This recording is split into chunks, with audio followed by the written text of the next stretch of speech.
Hi, I'm Mark, and this is Visual Regime, Photo and Video News. This week we'll be talking about new Sony Sensors, leaked images of a new Canon lens, 4K on the 5D Mark III, and new lens tech that will allow you to take a new type of photo. In this series, I will be covering news and rumors on photography, video, cameras, gear, and more. It's common knowledge that Sony produces camera sensors for most professional and consumer use. This week Sony announced their roadmap for 2017 and 18, where they plan to roll out a 100 megapixel and 150 megapixel sensor. There's no news if any future A7R Mark III might feature this sensor, but all we can do for now is wait and buy more hard drive space. This week we got leaked photos of a new Canon 35mm EF-S macro lens. It's got a maximum aperture of f2.8, minimum focusing distance of 3 centimeters, built-in IS and STM, and weighs only 190 grams. It'll be announced on April 6th, but we're talking about it first here, because we're from the future. No, actually it's an article we found on the internet. Now 35mm is rather wide for a macro lens, but it follows trends set by other manufacturers, like Nikon's 40mm macro and Sony's 30mm macro. Now something that everybody thought was an April Fool's joke turns out to be true.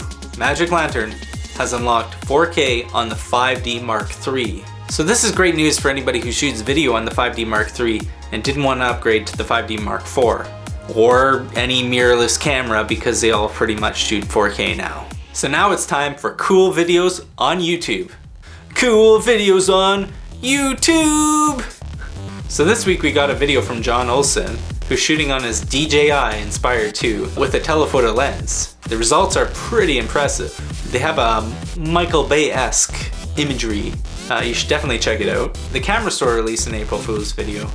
We also have a list of condom life hacks for photographers. So if you're recently single, you have a use for your condoms again. A French publication called Focus Numérique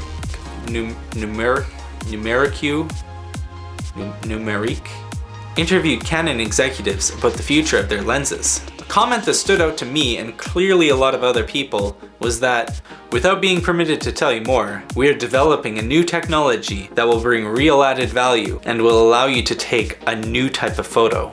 Canon has a long history of improving lens technology. This made the Canon autofocusing system much faster and more accurate than their competitors. Today, almost every manufacturer uses an in-lens focusing motor because of this. Either way, it'll be nice to see some new innovation in lens technology. Unless Canon's just planning to add STM to all of their old lenses. I don't want to see a new 24-70 Mark III. Unless it has IS. If it has IS, then that's okay. So before I go, I'm going to reply to some comments left in our last video. We have none, because this is our first episode. So please leave a comment below so that I have something to talk about next time. Thank you for joining us on Visual Regime's Photo and Video News. Please check back next week for your weekly recap. Bye bye now.